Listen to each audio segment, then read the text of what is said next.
Okay. Two quick stories today that occurred to me when I was told the theme blush. This first one is called Sleepless Expectations, and it is in fact available for reading on fiction365.com. Go to the January 13th story.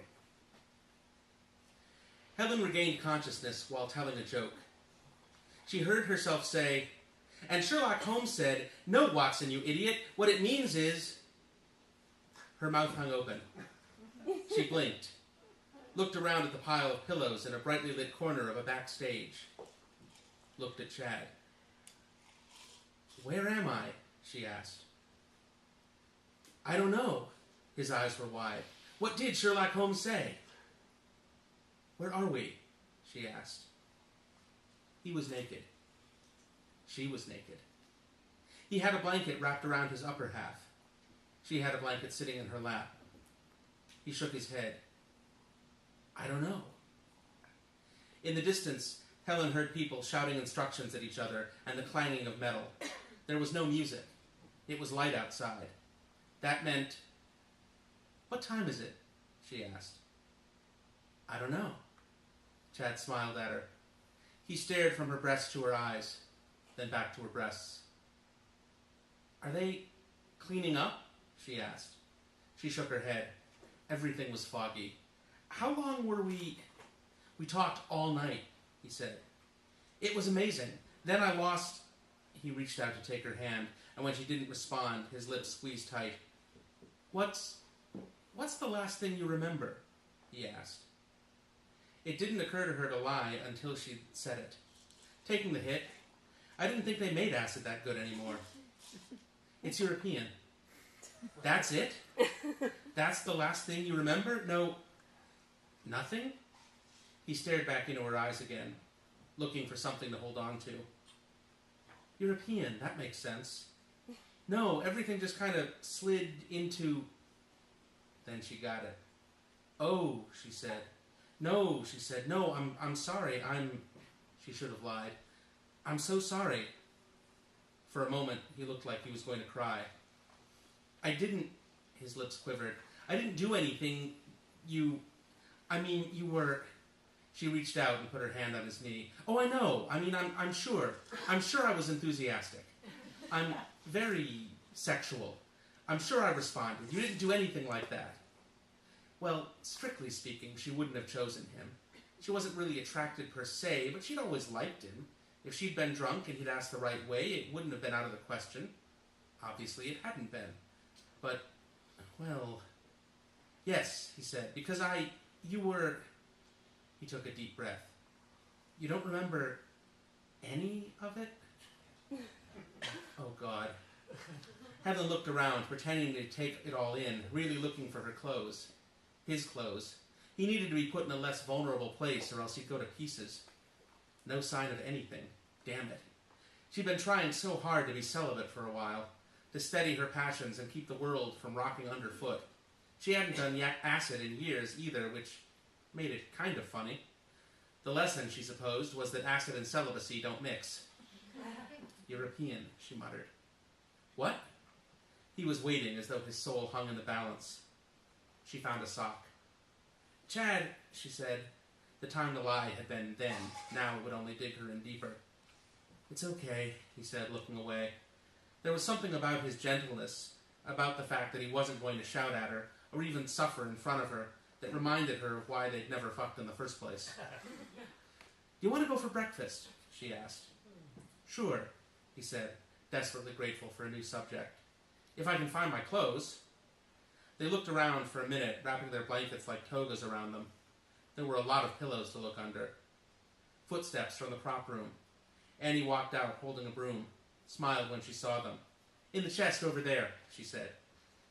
"Thanks," said Chad. "Do you need any help?" Helen asked. "You've been so good to clean up everything while we were..."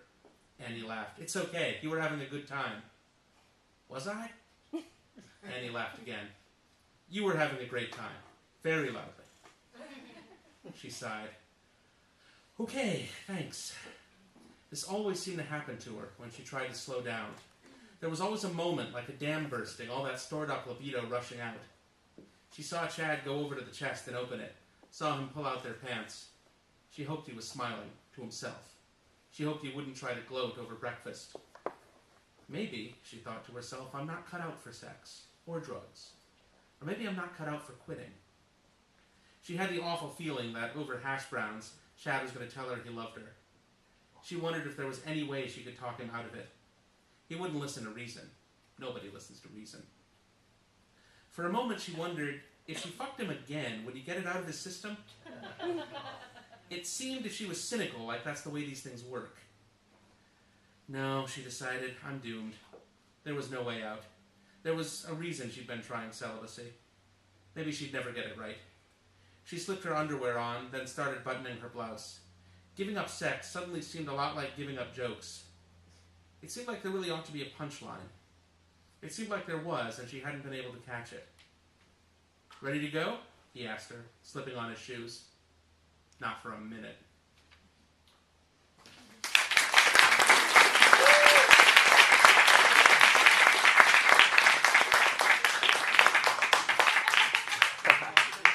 That is tricky. The good news about following Carrie in this particular situation is I don't have to worry about language. This cup is not hygienic. That's pretty. Don't go without water. I'll power through.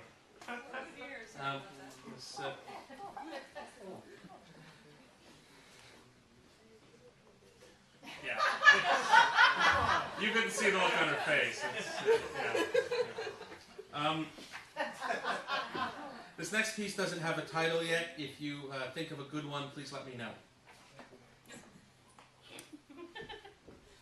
Jen has really long hair, and she plays with it a lot, like right in the middle of a conversation, she's packing it into a bun or shaking it out. I especially love it when she shakes it out. And it was making me lose my mind because I've had a crush on her for 2 years and never did anything about it. And then all of a sudden she emails me to say that she wants to get coffee, and instead we find time to grab lunch on Sunday. And I'm trying to play it so cool, and all she's doing is smiling at me and shaking out her hair, putting it into a bun, shaking it out. I'm dying because there's nothing I can say that will have the effect on her that just playing with her hair is having on me.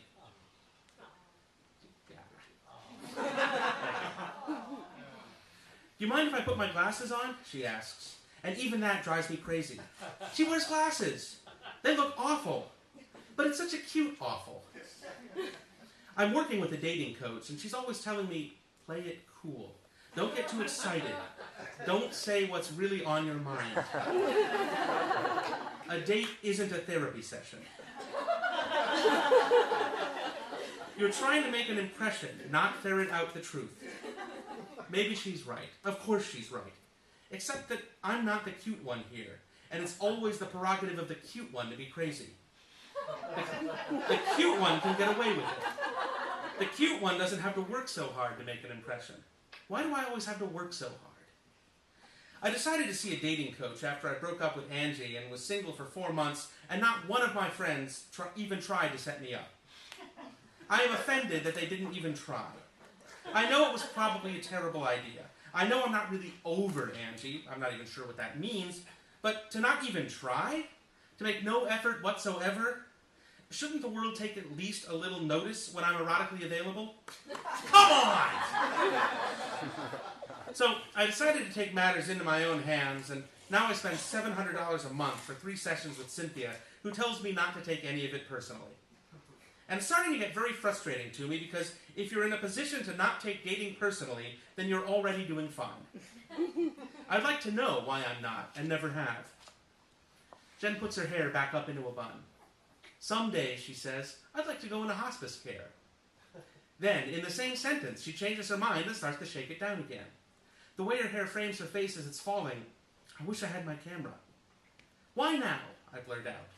Well, not now, she says. It's a ways off. Getting a hospice job now is pretty cherry. No, I mean, why are we having lunch now?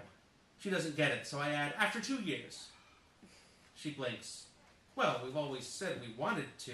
Yeah, but for 2 years we've always said and never made it happen. And I know that it was you, because if we'd ever come close to finding a time, I know I would have been there. Oh God, what am I doing? But then all of a sudden, you're sending me an email saying, let's do this. And when I say, yes, you say, I'm so there. And you capitalize so in both letters. So obviously something's changed for you. Something's different now, and I want to know what it is. Maybe it's none of my business, but I admit I'm curious. She blinks again and takes her glasses off, and I notice, holy shit, there aren't even any lenses in them. These big, ugly glasses are totally for show. And it occurs to me now that anything can become therapy if you insist that it does hard enough. And I think I should tell Cynthia that, and she's not going to like it, even though it's true. And it's just ridiculous how crushed I am on Jen. I mean, this is ridiculous. And I can't believe I just said that. I'm curious, I say again. Wow, she says. Did I say something to offend you or something? Just tell me, I say. I don't know, she says. Me neither, I say. And I can't help it. I think she's lying. Am I obviously right or obviously crazy? I really love your hair, I say. Oh, shit. Thank you. It's from 365.com.